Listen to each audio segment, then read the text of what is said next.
Number 22, Revolutionary War on Wednesday of Magic Treehouse. Chapter 1 is called Wednesday. In the last book, she told them to come back on Wednesday. "Wake up, Jack," Annie whispered. Jack opened his eyes. He looked at his clock. It was 6 a.m.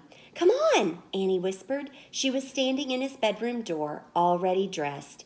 "Now?" said Jack. "Yeah, it's Wednesday. We have to go to the treehouse," she said.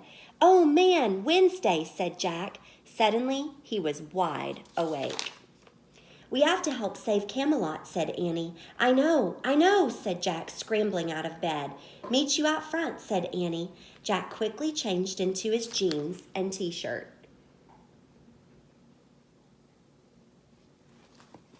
He threw his notebook and pencil into his backpack. Then he slipped down the stairs and out the front door. Annie was waiting in the gray early light. "You all set?" she whispered. "Yep," said Jack. They took off running across their yard. They ran down their quiet street and into the Frog Creek woods. Soon they came to the treehouse. They climbed up the rope ladder. In the early light, they saw Morgan's note, the same note that they'd found on Sunday. Jack picked it up and read aloud. "Dear Jack and Annie, Camelot is in trouble. To save the kingdom, please find these 4 special kinds of writing for my library. Something to follow, something to send, something to learn, something to lend. Thank you, Morgan." I like how it rhymes too. Annie picked up a piece of paper lying on the floor. It was a list of rules from the famous nurse, Clara Barton. They had met her on their journey to the Civil War, and that was number 21. "On Sunday, we found the first special writing," said Annie. "Something to follow." "Yeah," said Jack, "and now we need to find the second thing, something to send." He picked up a book lying near the note. The cover showed soldiers on a snowy riverbank. The title was The Revolutionary War. Jack frowned. "Uh-oh," said Annie.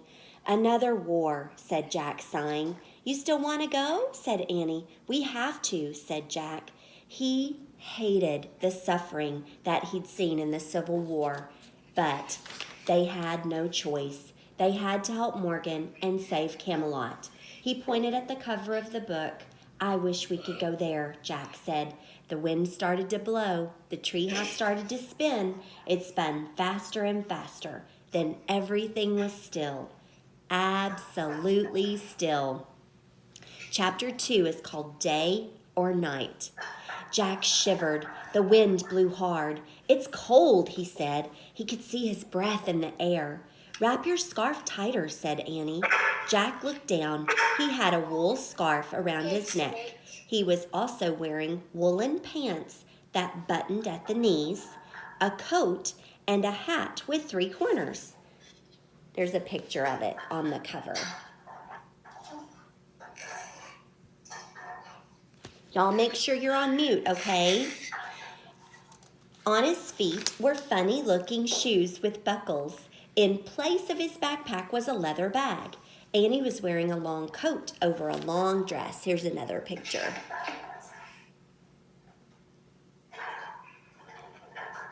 I love how they get to change clothes. That goes with the time. They landed in trees near an icy river. The sky was gray and heavy with clouds. "It's almost day, or almost night. I can't tell," said Annie. "Yeah, I hope it's almost day," said Jack. "I wonder where we'll find something to send," said Annie. Jack shrugged. "First, we have to find the Revolutionary War," he said. He opened up the research book, and by the gray light, he read aloud. Over 200 years ago, the United States was made up of only 13 colonies that were ruled by Britain. From 1775 until 1782, American patriots fought for independence from Britain, and this was called the Revolutionary War. Jack took out his notebook to take notes. He wrote, "American patriots fight for independence from Britain."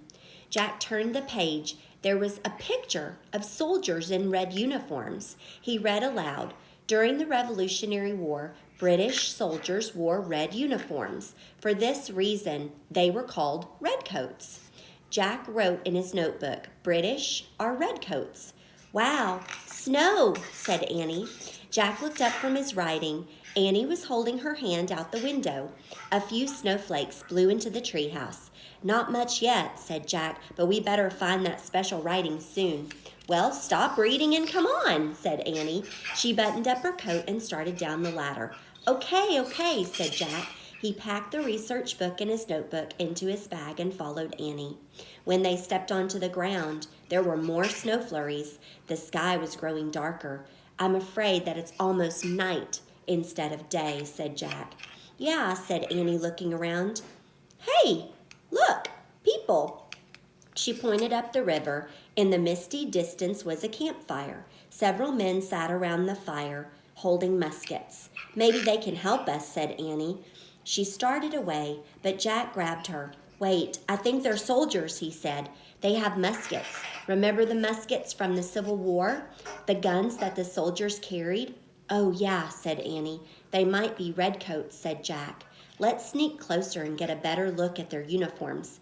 Quick, said Annie, before it's too dark to see. Chapter 3 is It's Time.